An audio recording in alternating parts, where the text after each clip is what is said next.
कर्नाटक चुनाव में जीत मिलने के बाद कांग्रेस की भूमिका आखिर क्या रहने वाली है? क्या बीजेपी के खिलाफ इस जंग में कांग्रेस एक मुख्य विपक्षी पार्टी की भूमिका में रहेगी? और उससे भी जरूरी सवाल यह है, क्या बाकी क्षेत्रीय दल कांग्रेस के साथ गठबंधन को आगे बढ़ाएंगे?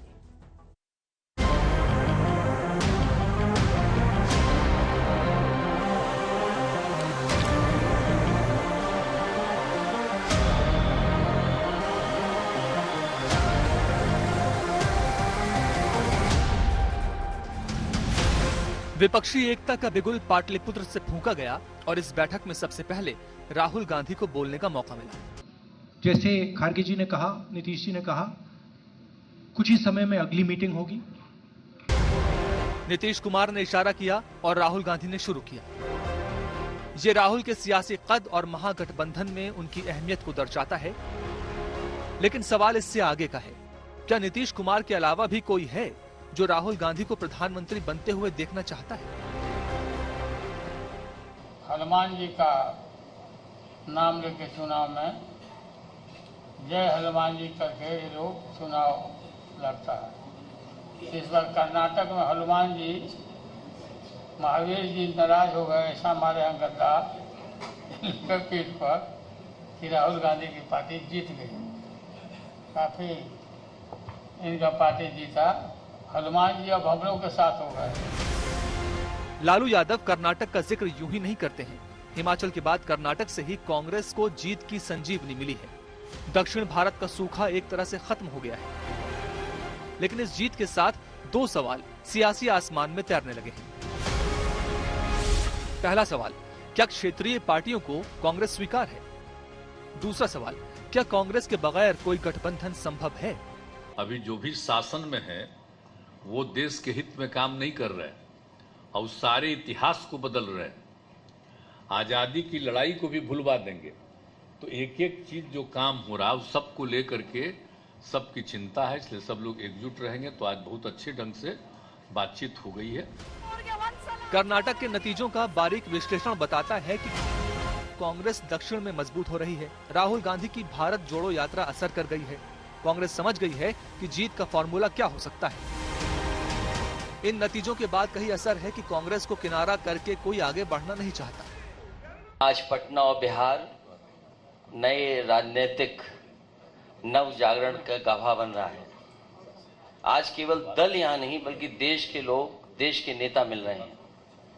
पटना का संदेश यही है आज के कार्यक्रम का कि हम सब लोग मिलकर के काम करेंगे, मिलकर के, और देश को बचाने का, देश की जनता को, और देश कैसे आगे बढ़े उस दिशा में लगातार हम लोग मिलकर। आइए अब हम आपको राज्यों के समीकरण भी दिखाते हैं कि किस राज्य से कितनी लोकसभा सीटें हैं और उन सीटों पर विपक्ष का दावा आखिर कितना मजबूत है।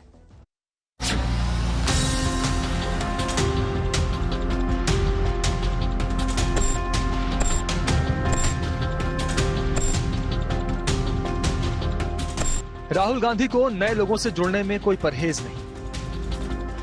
महागठबंधन के लिए कांग्रेस ने अपना पूरा खाका भी तैयार कर लिया है।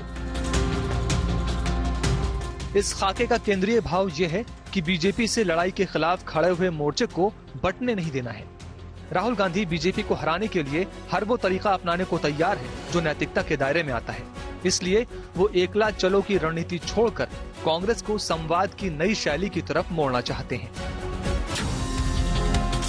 अब यहाँ से आगे की मुश्किल ये है कि राहुल गांधी ने तो तैयारी कर ली है, लेकिन क्या जिन दलों की दोस्ती की उम्मीद के दम पर वो इतनी बड़ी भूमिका तैयार कर बैठे हैं, उन्हें कांग्रेस का नेतृत्व स्वीकार होगा?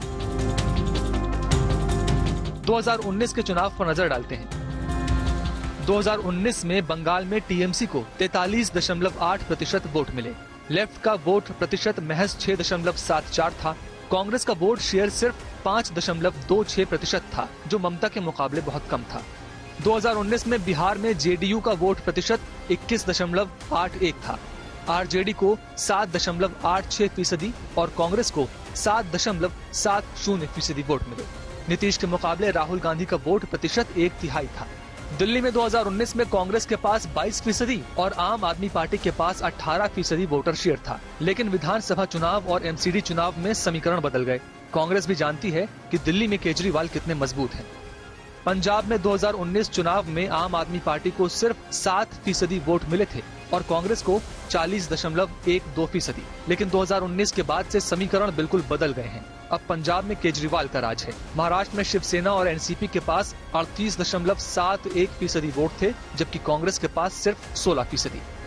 वो इकट्ठे होकर भी इकट्ठे नहीं है। वो कारण ये है कि उनको खुद ही नहीं इस बात का अभी तक समझ आया कि उनका नेतृत्व कौन करने वाला है, और इकट्ठा होना ही इस बात का प्रमाण है कि वो ये बात स्वीकार कर चुके हैं, अपनी हार भी स्वीकार कर चुके और ये भी स्वीकार कर चुके कि वो प्रधानमंत्री मोदी जी का सामना नहीं कर पाएंगे। इन सारे चेहरों में से कुछ को हटा दें तो हर किसी के साथ राज्यों में कांग्रेस के साथ 36 का आंकड़ा है। लेकिन ये कांग्रेस भी समझती है कि अगर सबको साध नहीं पाए तो नेतृत्व का एक मौका भी खो देंगे और मोदी के खिलाफ लड़ाई में कमजोर भी पड़ जाएंगे।